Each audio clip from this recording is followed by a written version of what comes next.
ഭാരതത്തിന്റെ പ്രാചീന ധർമ്മ പാരമ്പര്യത്തെ വീണ്ടെടുക്കുവാനുള്ള മഹത്തായ യജ്ഞമായ തിരുനാവായ മഹാമാകം 2026 ജനുവരി 18 നാവാമുകുന്ദ ക്ഷേത്രത്തിന് സമീപം നിളാ നദി തീരത്ത് തുടക്കം കുറിക്കുകയുണ്ടായി.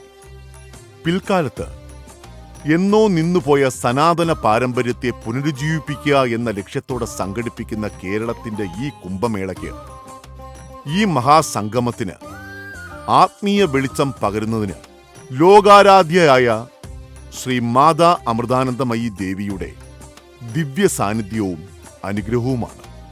പ്രാചീന ധർമ്മ പാരമ്പര്യത്തിന്റെ പാണ്ഡിത്യവുമായി ഈ സംഗമത്തിന് നേതൃത്വം നൽകുന്നത് ആചാര്യ മഹാമണ്ഡലേശ്വർ സ്വാമി ആനന്ദവനം ഭാരതി മഹാരാജാണ്. കേരളത്തിൻ്റെ ദക്ഷിണ ഭാരതത്തിൻ്റെ കുംഭമേള എന്ന് വിശേഷിപ്പിക്കാവുന്ന മഹാമാഘ മഹോത്സവം, ആ മഹോത്സവം നടക്കുന്ന തിരുനാവായ എന്ന ദിവ്യദേശത്താണ്. പൗരാണികമായിട്ടുള്ള ഐതിഹ്യമനുസരിച്ച് ബ്രഹ്മദേവൻ്റെ യാഗഭൂമിയാണ്. ദേശത്തിൻ്റെ രക്ഷയ്ക്കും ഇവിടെയുള്ള ജനങ്ങളുടെ അഭിവൃദ്ധിക്കുമായിട്ട് ബ്രഹ്മദേവൻ യാഗം ചെയ്ത ഭൂമിയാണ്. ആ യാഗം മാഘമാസത്തിലായിരുന്നു. അതിനായിട്ട് ഗംഗാദേവിയുടെ നേതൃത്വത്തിൽ ഭാരതത്തിലെ സമസ്ത തീർത്ഥങ്ങളും ചേർന്ന് ഒഴുകിയിട്ടാണ് ഈ ഭാരതപ്പുഴ. ഭാരതത്തിൻ്റെ പേരിൽ ഭാരതത്തിൽ ഒരേ ഒരു നദിയേ ഉള്ളൂ, അത് ഈ ഭാരതപ്പുഴയാണ്. അത് ഭാരതത്തിലെ എല്ലാ തീർത്ഥങ്ങളും ചേർന്നുണ്ടായതുകൊണ്ടാണ്. അപ്പോൾ ആ ഭാരതപ്പുഴയിൽ ഈ മാഘമാസത്തിൽ, അപ്പോൾ എല്ലാ വർഷവും ഈ യാഗത്തിൻ്റെ പൂർണ്ണതയിൽ എല്ലാ മാഘമാസത്തിലും ഞങ്ങളുടെ സാന്നിധ്യം ഈ തീർത്ഥത്തിലുണ്ടാകും എന്ന് ഈ എല്ലാ സപ്തനദികളും നമ്മുടെ ദേവതകളും ഋഷിമാരും എല്ലാവരും യാഗത്തിന് എത്തിച്ചേർന്ന എല്ലാവരും അനുഗ്രഹിച്ചു, ജനങ്ങളുടെ അഭിവൃദ്ധിക്കും രക്ഷയ്ക്കുമായിട്ട്. അപ്പം അതിനെ തുടർന്നാണ് മാഘമഹോത്സവം ഇവിടെ ആരംഭിച്ചത്. അത് ആദ്യഘട്ടത്തിൽ വിദ്വാന്മാരും സാധുസന്ത് മഹാത്മാക്കളും ചേർന്ന് നടത്തി. അതിനുശേഷം കേരളത്തിനൊരു ചക്രവർത്തിയെ തിരഞ്ഞെടുക്കണം എന്ന് വന്നപ്പോൾ ഹിന്ദു ധർമാധ്യക്ഷൻ കൂടിയായിട്ടുള്ള പെരുമാക്കന്മാർ, പിന്നീട് പെരുമ്പടപ്പ് സ്വരൂപം, അതിനുശേഷം വള്ളുവക്കോനാതിരി, പിന്നീട് സാമൂതിരിപ്പാട്, അങ്ങനെ നടന്നുപോയ മാഘം 270 വർഷങ്ങൾക്ക് മുമ്പ് ബ്രിട്ടീഷുകാരാൽ നിർത്തലാക്കപ്പെട്ടു. പിന്നീട് പല പരിശ്രമങ്ങൾ ഇതിൻ്റെ പുനരുജ്ജീവനത്തിന് വേണ്ടി ഉണ്ടായി. 2016 പ്രദേശവാസികളായിട്ടുള്ള ചില ആളുകൾ തുടങ്ങിവെച്ച ഒരു നിളാപൂജ, സന്യാസി സംഗമം, അത് അതിൻ്റെ ഒരു തുടർച്ചയായിട്ട് പിന്നെ നടന്നു വന്നു. ഇപ്പോൾ പ്രയാഗ്രാജ് കുംഭമേളയൊക്കെ കഴിഞ്ഞ് കഴിഞ്ഞപ്പോൾ ഇപ്പോൾ പ്രയാഗ്രാജിലിപ്പോൾ മാഘമാസം എല്ലാ വർഷവും മാഘമേള നടന്നുകൊണ്ടിരിക്കുകയാണ്. അത് പൂർണ്ണമായിട്ടും ആ സമയം എന്ന് പറയുന്നത് പൗഷപൗർണ്ണമി തൊട്ട് ശിവരാത്രി വരെയാണ്. ഈ വർഷത്തെ ജനുവരി 3 തൊട്ട് ഫെബ്രുവരി 15 വരെ. അപ്പോൾ അതിൽ ഏറ്റവും പ്രധാനമായിട്ടുള്ള ഒരു മധ്യഭാഗം, അതായത് മൗനി അമാവാസി തൊട്ട് മാഘപൂർണിമ, അത് കഴിഞ്ഞ് വരുന്ന മകം നക്ഷത്രം, അതുവരെയുള്ള സമയത്താണ് നമ്മളിവിടെ ഈ മാഘം ആചരിക്കുന്നത്. മാഘത്തിൻ്റെ പ്രായശ്ചിത്ത ചടങ്ങുകൾ, അതായത് പിതൃക്കളുടെ അനുഗ്രഹം തേടാൻ, പിതൃക്കൾക്ക് ശാന്തി കിട്ടുന്നതിന് വേണ്ടിയിട്ടുള്ള കൗള സമ്പ്രദായത്തിലും വൈദിക സമ്പ്രദായത്തിലും സർവ്വപിതൃക്കൾക്കും ശാന്തി നൽകുന്നതിന് വേണ്ടിയിട്ടുള്ള സമ്പൂർണ്ണമായിട്ടുള്ള കർമ്മങ്ങളും എല്ലാം ചേർന്ന് നടക്കുകയാണ്. മാഘത്തിൻ്റെ ഏറ്റവും പ്രധാനപ്പെട്ട ചടങ്ങ് സ്നാനമാണ്. രാവിലെ വേദഘോഷത്തോടു കൂടിയിട്ടുള്ള സ്നാനം ഉണ്ടാകും. ആ സ്നാനത്തിന് നേതൃത്വം നൽകുന്നത് ഇവിടെ അടുത്ത് തന്നെ ഉള്ള വേദ ഗുരുകുലം, ഗായത്രി ഗുരുകുലം, അതിൻ്റെ ആചാര്യനായിട്ടുള്ള അരുൺ പ്രഭാകർജിയാണ്. നിള ആരതി, കാശിയിൽ ഇവിടെ ഗംഗ തന്നെയാണ് ഈ സന്ദർഭത്തിൽ എന്നുള്ളത് കൊണ്ട് കാശിയിലെ ദശാശ്വമേധ ഘാട്ടിൽ ഗംഗാരതി നടത്തുന്ന അതേ പണ്ഡിറ്റുകൾ ഇവിടെ വന്ന് ഗംഗാരതി ചെയ്യും. ബ്രഹ്മർഷി മോഹൻജിയുടെ ആരതിയോട് കൂടിയിട്ടാണ് ആ ഗംഗാരതിക്ക് തുടക്കമാകുന്നത്. മോഹൻജി ഫൗണ്ടേഷനാണ് അത് സംയോജിപ്പിക്കുന്നത്. ഭാരതപ്പുഴ ഉത്ഭവിക്കുന്നത് തമിഴ്നാട്ടിൽ ത്രിമൂർത്തി മലയിൽ നിന്നാണ്. ആ ത്രിമൂർത്തി മലയിൽ നിന്ന് മഹാമേരുവുമായിട്ടുള്ളൊരു രഥയാത്ര ഭാരതീയ ധർമ്മപ്രചാര സഭയുടെ ആചാര്യൻ ഡോക്ടർ ശ്രീനാഥ് കാരയാട്ട് യതീശാനന്ദനാഥൻ്റെ നേതൃത്വത്തിൽ പുറപ്പെടും. അത് 22-ന് ഈ പുണ്യഭൂമിയിൽ എത്തിച്ചേരും. 22-ന് ഗണേശ ജയന്തിയാണ്.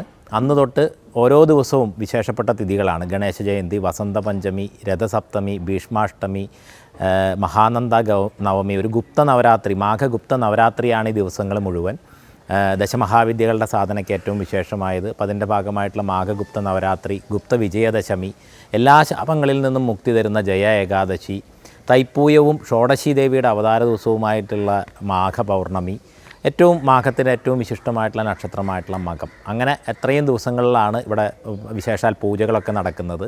ഈ പൂജകളുടെ ഏറ്റവും പ്രധാനപ്പെട്ട ഒരു കാര്യം കേരളത്തിൻ്റെ എല്ലാ സമ്പ്രദായങ്ങളിൽ നിന്നും എല്ലാ പാരമ്പര്യങ്ങളിൽ നിന്നുമുള്ള ആചാര്യന്മാർ യാതൊരു തരത്തിലുള്ള സാമുദായിക ഭേദമോ മറ്റൊന്നുമില്ലാതെ ഒരേപോലെ ഈ അനുഷ്ഠാനങ്ങൾക്ക് നേതൃത്വം വഹിക്കുന്നു എന്നുള്ളതാണ്.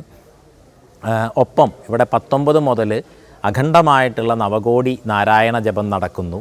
ഓരോ ക്ഷേത്രങ്ങളിൽ നിന്നും ആ ക്ഷേത്രങ്ങളുടെ ദേവതാ സങ്കല്പത്തെ ഒരു ദീപനാളത്തിൽ ഇവിടുത്തെ അഖണ്ഡ ദീപത്തിലേക്ക് ലയിപ്പിക്കുന്നുണ്ട്.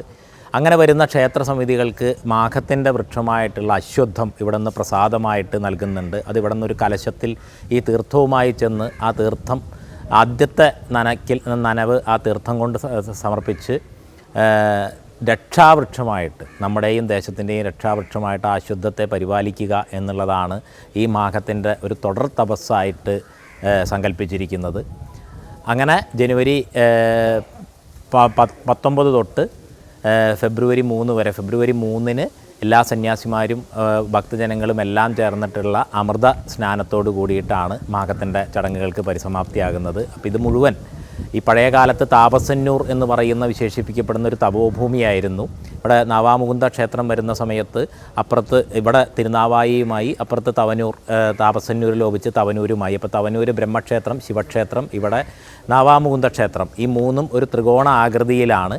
ഇതിൻ്റെ മധ്യത്തിൽ രാജരാജേശ്വരിയുടെ സിംഹാസനമാണ്. അതാണ് ഈ ബ്രഹ്മദേവൻ്റെ യാഗഭൂമിയായിട്ടുള്ള മണപ്പുറം. മഹോത്സവം നടന്നു വന്നിരുന്ന, തിരുനാവായ മാഘമഹോത്സവം നടന്നു വന്നിരുന്ന മണപ്പുറം. അങ്ങനെ ആ മണപ്പുറത്തും ഈ ഭാഗത്തും ഒക്കെ ഈ 3 ദേവതാ സങ്കേതങ്ങളിലും എല്ലാം ചേർന്നിട്ടാണ് ഈ വർഷത്തെ മാഘമഹോത്സവത്തെ ചിട്ടപ്പെടുത്തിയിട്ടുള്ളത്. അതിലേക്ക് കേരളത്തിൻ്റെ നാനാഭാഗങ്ങളിൽ നിന്നും, ഭാരതത്തിൻ്റെ നാനാഭാഗങ്ങളിൽ നിന്നും, ലോകത്തിൻ്റെ നാനാഭാഗങ്ങളിൽ നിന്നുമൊക്കെയുള്ള ഭക്തരും വിശിഷ്ട വ്യക്തികളും സന്യാസിമാരും എല്ലാവരും ഇനിയുള്ള ദിവസങ്ങളിൽ എത്തിച്ചേരും എന്നാണ് പ്രതീക്ഷിക്കപ്പെടുന്നത്. അപ്പോൾ ഈ തീർത്ഥങ്ങളിലാണ് ദേവതാ ചൈതന്യം എന്നുള്ളതാണ് നമ്മുടെ ശാസ്ത്രം. ആ തീർത്ഥങ്ങളിൽ ചില സമയങ്ങളിൽ അതിവിശിഷ്ടമായ സമയത്ത് അതിവിശിഷ്ടമായ പ്രദേശങ്ങളിൽ വലിയ ദേവതാ ചൈതന്യം ഉണ്ടാവും. ആ ദേവതാ ചൈതന്യത്തെ നമ്മളുടെ ഊർജമായിട്ട് സ്വീകരിക്കുന്നതിന് വേണ്ടിയിട്ടുള്ള ഒരു തപസ്സാണ് ഈ മാഘസ്നാനവും ആ സ്നാനത്തെ തുടർന്ന് നടത്തുന്ന ജപ പാരായണ അനുഷ്ഠാനാദികളുമൊക്കെ. ഇതിനെ കൽപ്പവാസം ചെയ്യുക എന്നാണ് ഉത്തരവാദിത്തത്തിൽ പറയുക. അതായത് ഒരു മാഘമാസകാലം ദിവസവും സ്നാനം ചെയ്ത് ജപ പാരായണാദി അനുഷ്ഠാനങ്ങളിൽ ഏർപ്പെട്ടാൽ ഒരു കൽപ്പകാലം തപസ് ചെയ്യുന്ന ഫലം സിദ്ധിക്കും എന്നുള്ളതാണ്.